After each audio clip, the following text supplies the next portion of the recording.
आज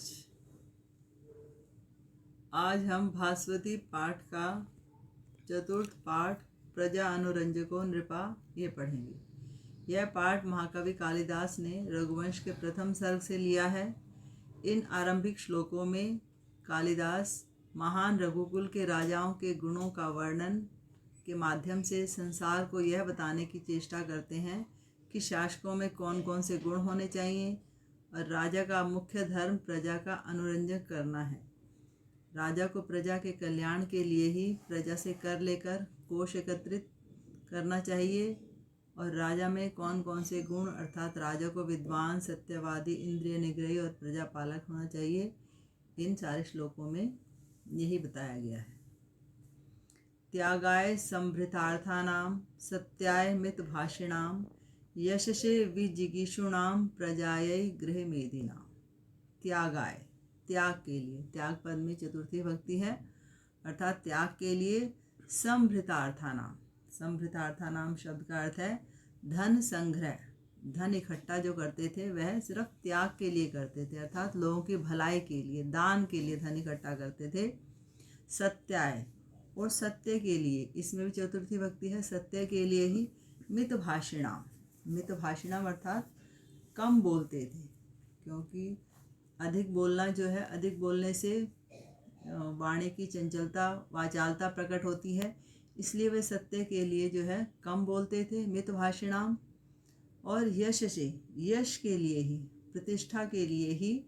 विजिगीषुणाम, जीतने की इच्छा रखते थे अर्थात जो दूसरों को जीतते थे, दूसरे राजाओं को अपने राज्य मिलाते थे, वह सिर्फ यश की इच्छा से, यश को जीतने, यश के कारण ही। प्रजाए, प्रजाए में ही चतुर्थी भक्ति है। और प्रजा के लिए ही, प्रजाजनों के लिए ही। गृह मेधिनाम, गृह मेधिनाम अर्थात विवाह करते थे, अर्थात विवाह जो है प्रजाजन वृद्धि के लिए होता था, उनकी अपनी ऐश्वर्य के लिए नहीं, अपनी भोग वासना के लिए नहीं।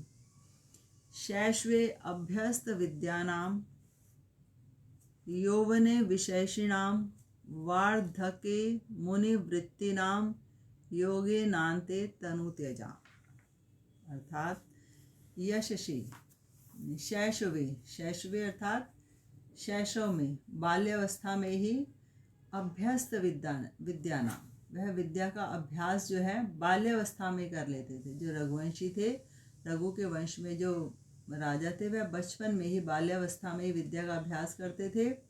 यौवने, युवावस्था में।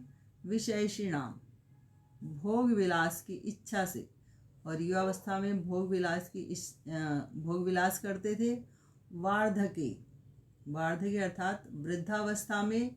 मुनिवृत्ति नाम, ऋषियों मुनियों के समान व्यवहार करने वाले होते थे। और योगेनांतम, योगेनांते, योग से अंत में अर्थात वृद्धावस्था में योग के द्वारा। तनु त्यजाम, अपने शरीर को छोड़ देते थे अर्थात चतुर्थ अवस्था में, वृद्धावस्था में योग से अपने प्राणों का त्याग कर देते थे। इसमें अगला है रघुनाम अन्वयम। रघुनाम, रघुओं के अन्वय, अन्वय का यहाँ पर अर्थ है उनके वंश का, वक्ष्य कहूँगा। यहाँ पर कवि कालिदास कहते हैं कि मैं रघु नाम, रघु के वंश का वर्णन करूँगा। तनु वाग विभुवो अपि, तनु अर्थात मेरी जो वाणी है वह कैसी है, वह तनु है, छोटी है, मतलब कम है। मेरे शब्द का वैभव थोड़ा है, उनके खानदान का वंश, उनके खानदान का वैभव अधिक है और बजाय उसके मेरे शब्दों का वैभव कम है। तद गुणई, उनके गुणों को, उनके गुणों की जानकारी होने पर। कर्णम आगत्य, उनकी जानकारी होने पर। चापलाय, मैं चंचलता पूर्वक, प्रचोदिता, प्रेरित हुआ। शब्दों का थोड़ा वैभव होते हुए भी रघुवंशों के खानदान के बारे में, उनके विषय में मैं कहूँगा। अर्थात कहते हैं कि मैं कवि कालिदास सूर्यवंशी राजाओं के महान गुणों का वर्णन करने के लिए अपर्याप्त वाणी वैभव वाला होकर भी उन राजाओं के गुणों के द्वारा अपने कान तक आकर रघुवंश रचना रूपी इस चपल कार्य के लिए प्रेरित होता हुआ उन रघुवंशी राजाओं के महान वंश का वर्णन करूँगा।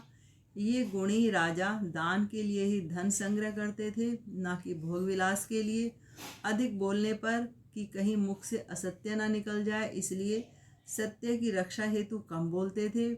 केवल यश प्राप्त करने के लिए ही, न कि दूसरे राजाओं के राज्य छीनने के लिए विजय की इच्छा रखते थे, और केवल संतान प्राप्ति के लिए ही, न कि कामना की पूर्ति के लिए गृहस्थ धर्म अपनाते थे, और यथा समय अपने समस्त कर्तव्यों के अनुपालन करने में उनका जीवन पूर्णतः सफल था। वे बाल्यकाल में ही विविध विद्याओं का अभ्यास करते थे, युवावस्था में विषय भोगों की इच्छा रखते थे। उनकी वृद्धावस्था मुनियों जैसी तपोमय होती थी, और जीवन के अंत में वे योग समाधि के द्वारा अपना शरीर त्याग देते थे। वैवस्वतो 5वां श्लोक है। वैवस्वतो मनुर्नाम माननीयो मनीषिणाम, चौथा श्लोक है ये। आसीन महीक्षिताम आद्य प्रणव छंदसाम इव, अर्थात वैवस्वत मनुर्नाम कि वैवस्वत नाम के मनु हुए। कैसे?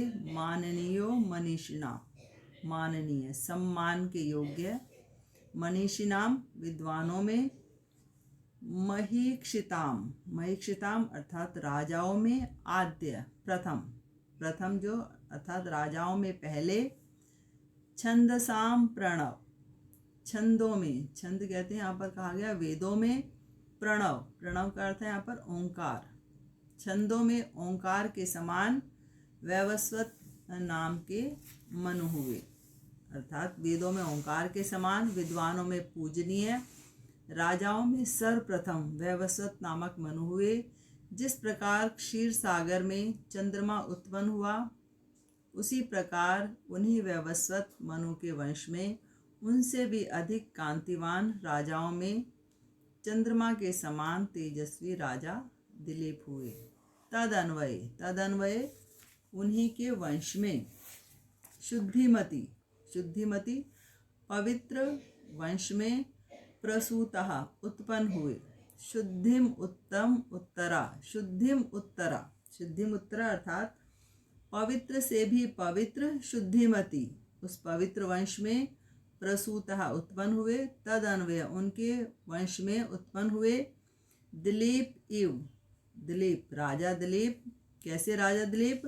राजेंदु क्षीर निधव इव, राजेंदु राजाओं में श्रेष्ठ, राजाओं में श्रेष्ठ, क्षीर निधाविव जैसे क्षीर सागर में इंदु चंद्रमा होता है, ऐसे दिलीप राजा रघुवंश में उत्पन्न हुए।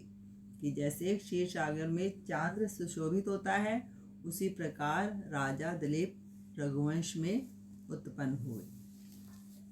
तो आज ये 5 श्लोक करा दिए हैं। अगले वीडियो में आगे के श्लोक कराएंगे। धन्यवाद।